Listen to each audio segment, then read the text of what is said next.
میرے پاس اگر ہے تو رب کریم کا نام ہے, اگر اعتماد کر سکتا ہے تو کر لے. بندہ نیک تھا, اس نے کہا رب کے نام پہ, رب کی کفالت پہ, اللہ کو گواہ بنا کے میں تیار ہوں تجھے 1000 دینے کو. اس نے 1000 دینار دے دیا. وقت واپسی کا طے ہو گیا, وہ چلا گیا پیسے لے کے. اس نے پوری محنت کی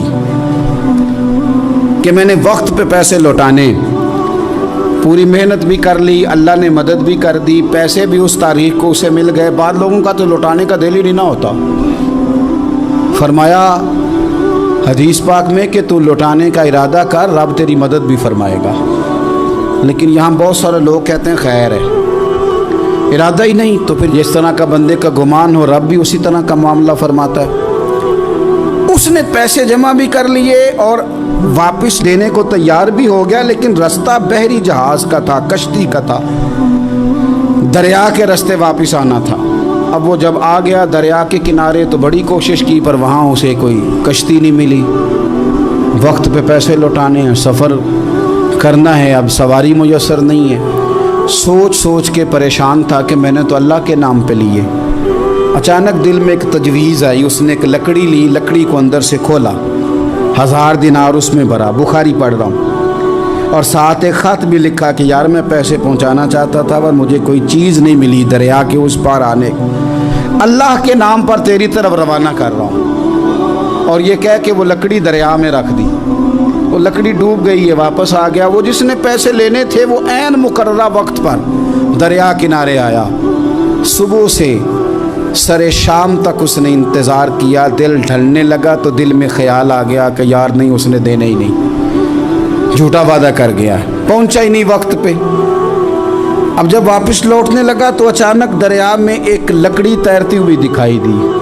کہنے لگا لے جاتا ہوں, شام کو روٹیاں پکانے کے کام آئے گی, ایندھن بنا کے جلا لوں گا, ہنڈیا پک جائے گی. لکڑی اٹھا کے جلانے کے لیے گھر لایا. گمان تھا کہ وہ نہیں آیا وعدہ کر کے, اللہ کو کفیل اور وکیل بنا کے اور گواہ بنا کے پھر بھی نہیں آیا. لکڑی لے کے گھر گیا, بخاری ہے, اور جب اس کو چیرا نہ کہ میں اس کی آگ جلاؤں گا, کھولا تو اندر سے 1000 دینار بھی نکل آیا, خط بھی نکل آیا. اب ذرا سمجھنا, اس کے دل میں بات کس نے ڈالی کہ تو لکڑی میں پیسے ڈال دے؟ اللہ نے. اس بندے کو مقررہ وقت پہ کنارے بھیجا کس نے؟ لکڑی صرف اسی کے ہاتھ آئی تو یہ بندوبست کیا کس نے؟ اللہ نے. گھر جا کے چیری تو پیسے بحفاظت اس تک پہنچائے کس نے؟ تو پھر ہمیں بھی توجہ اللہ کی جانب ہی کرنی چاہیے. ہمارے پہ دل کی توجہ رب کی طرف ہی ہونی چاہیے نا. ہمیں ادھر ادھر جانے کی, دیکھنے کی, بندوں پر غور کرنے کی ضرورت کیا ہے؟ وہ پیسے پہنچ گئے, یہ وہاں اپنی جگہ پہ پریشان تھا. اس نے 1000 دینار اور جمع کیا. پھر دوبارہ ایک دن دریا کنارے آیا, کشتی مل گئی. بیٹھ کے اپنے اس بھائی کے پاس آیا, کہنے لگا دیکھنا مجھ پر بدگمان نہ ہونا, پیسے اس تاریخ کو بھی جمع کر لیے تھے.